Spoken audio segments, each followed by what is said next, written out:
Hi class, welcome to this last lecture on neuroanatomy. In this lecture we're going to describe the support systems and brain imaging techniques. Our learning objectives are to describe the specialized support system that protects and nourishes the brain, and then we'll also describe some brain imaging techniques that are used to reveal the structure and function of the human brain. Within your skull is 3 pounds of some of the most complicated biological matter of the known universe.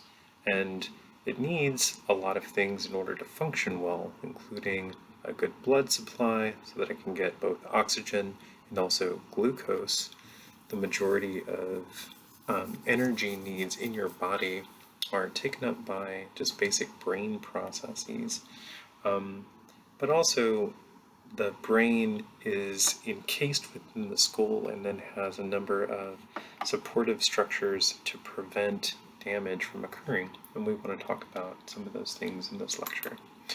Let's go ahead and look at the outer surface, or maybe perhaps just under the skull, and look at what is there protecting the brain.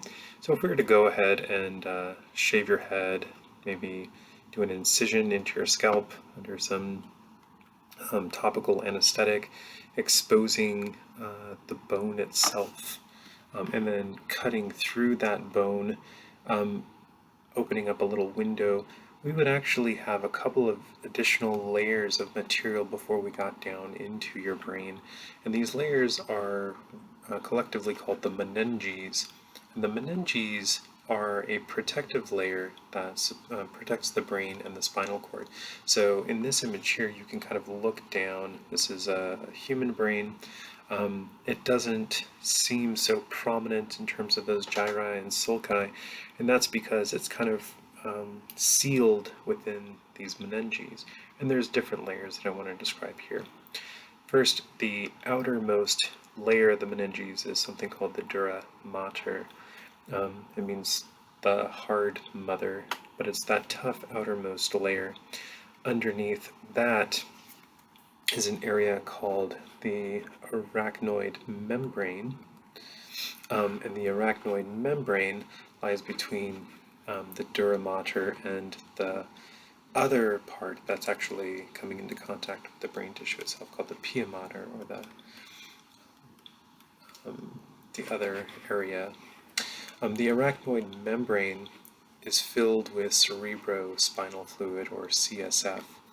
Now, this plays a huge function in providing nutrients and cleaning out waste and a variety of other things. It also produces some buoyancy so that your brain is actually floating within the skull. There can be things that occur to the meninges to produce problems.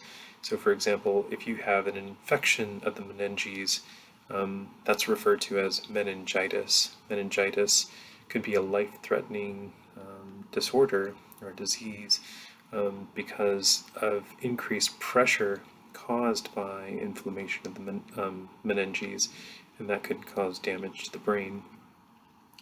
Additionally, you could have a tumor that's growing within the meninges, and that's a meningioma. The meninges also are involved in subdermal hematomas and things like that underneath the dura mater. But again, collectively, what these meninges do is they provide protection and support for both the brain and the spinal cord. Now let's go into the brain a little bit, because there is a system called the ventricular system, which is filled with that cerebrospinal fluid. You can kind of look at in these images, there are these large ones that kind of jet out and look like butterfly wings. These are the lateral ventricles. The lateral ventricles are pretty prominent, and they provide some buoyancy to the brain itself, but they're filled with that cerebrospinal fluid, providing nutrients and also removing wastes. Now, connecting the lateral ventricles down to this area of fourth ventricle is a third ventricle. So we have 4 ventricles in total, and there is a flow of cerebrospinal fluid starting kind of in the lateral ventricles. There's an area that lines the ventricles called the choroid plexus. This actually produces the cerebrospinal fluid. It flows not only in the lateral ventricles but then down through the third and the fourth ventricle into the spinal cord. We're going to see examples of the ventricles in a lot of brain images, and you can determine how much brain tissue may be affected in particular diseases, because if you shrink brain tissue, you'll see an enlargement in the ventricles as more the volume is kept constant by adding additional CSF to the ventricles themselves. But again, the cerebrospinal fluid provides some nutrients and waste disposal. But in order for all the cells within your brain and your spinal cord to function properly, they need a proper supply of blood. So besides the CSF, the brain depends on an ample supply of oxygenated blood from cerebral arteries. The cerebral arteries, which I'll show you a picture in a minute, go through all areas of the brain, and then capillaries will then go into finer details. Now, damage to any of the blood vessels within the brain can cause what we call a stroke. So a stroke was either a rupture or a blockage of blood vessels that leads to insufficient oxygen supply. The end result of that is you have a dying off of cells in particular regions of the brain, and that is referred to as stroke. So let's look at the arteries within the brain, the cerebral arteries. Here's a mid-sagittal view of the brain. You can see that there's 3 main arteries. There's the anterior cerebral artery, which is perfusing kind of that medial aspect, the middle aspect of the frontal lobe and up into the parietal lobe, and it goes a little bit on top of the frontal lobes, but that's the anterior cerebral artery.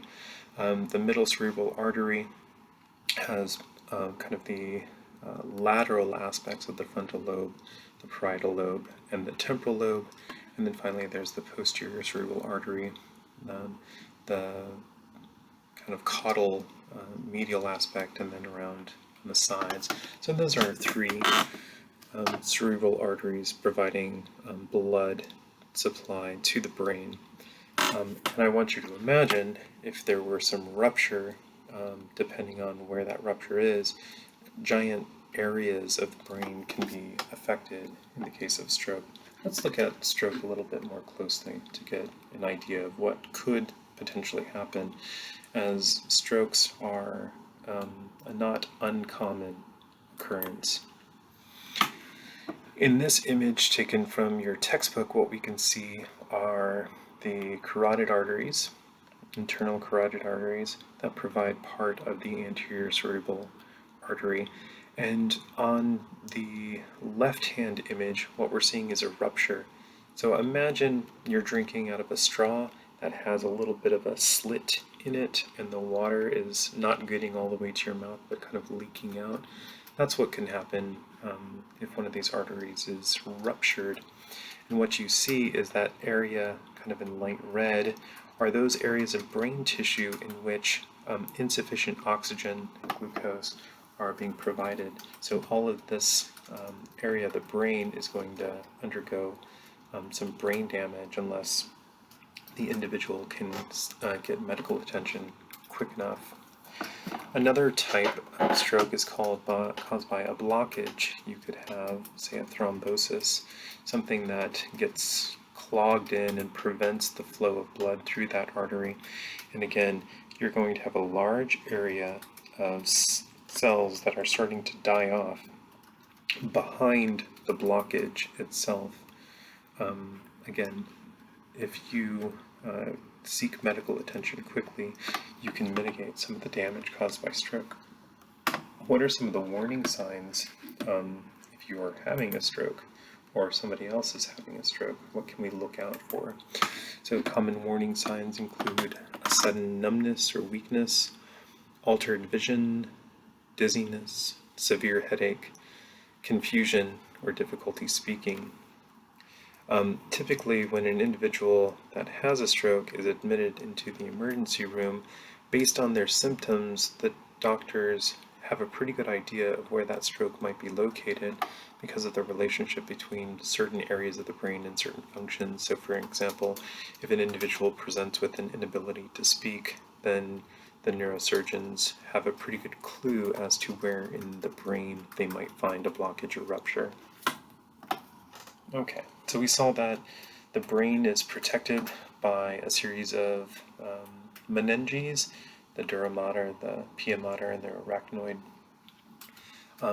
There's a series of ventricles, and the fluid within the ventricles is the cerebrospinal fluid.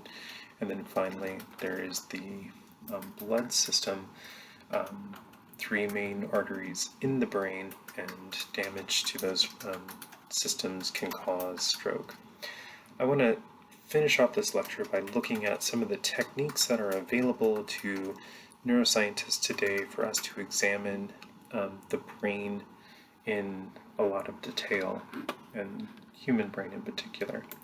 Let's look at some of these techniques. The first technique is called computerized axial tomography. You'll hear about this just called a CAT, so a CAT scan or a CT scan. What a CT scan is a high-powered X-ray of the brain. And what we can see in this image here is a CT scan of the brain, and what's showing up in white is a subdermal hematoma, a damage to that brain caused by a ruptured blood vessel. A CT scan generates an anatomical map of the brain based on tissue density, but this is a quick way to examine the brain, and if there's large damage like this, that could be very informative for the doctors to go in and intervene. Another technique is the magnetic resonance imaging, or MRI. Notice in this image here, the MRI produces much more detail of the brain. In the CT scan, we don't really see that kind of detail, but with the MRI we can. The MRI provides this image. The machine itself is a giant magnet, and all the water within your body is polarized. It has a positive end, and what that magnet does is it aligns all the molecules in one direction, allowing for a very detailed image to be collected. So when protons relax, they emit radio waves that differ by tissue density, and that can be picked up by the MRI. Starting in the late 80s, early 1990s, there was an additional technique added to MRI, and we refer to this as functional magnetic resonance imaging, or an fMRI. And what the fMRI does is it takes the detailed image of the MRI plus information about the movement of blood. You may hear it be called a bold signal, but it's the movement of blood.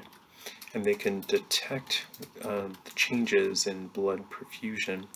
And how can that be important? Well, areas of the brain that are more active are also in need of more oxygen. They expend more energy, so you anticipate seeing those areas active, needing more blood, and the fMRI takes advantage of this. So you'll have an individual within a scanner performing some kind of task. You can get a detailed image of the brain and also see the different changes in blood use. So if they happen to be, say, reading a particular text, you could see images on the fMRI of where there's active areas of the brain involved in that task.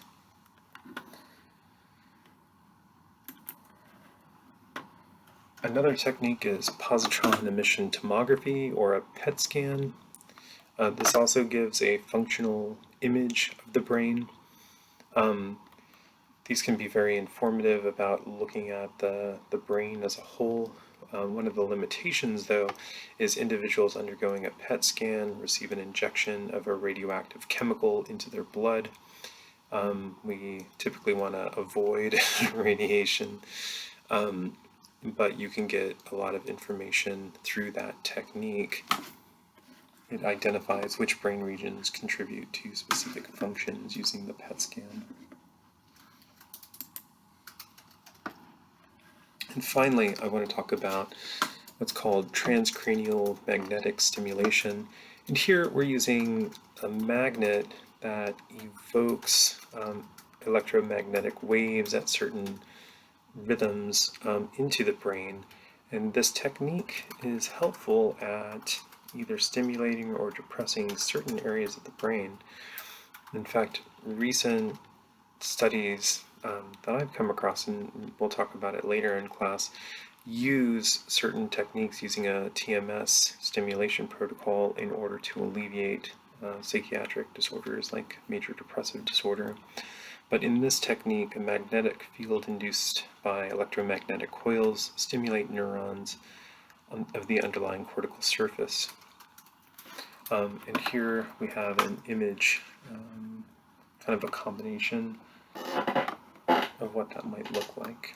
Okay, so let's end there and have our retrieval practice for this last component. So question 2.4, what is the tough outermost layer of meninges called? Is that the pia mater, the dura mater, the arachnoid membrane, or the CSF?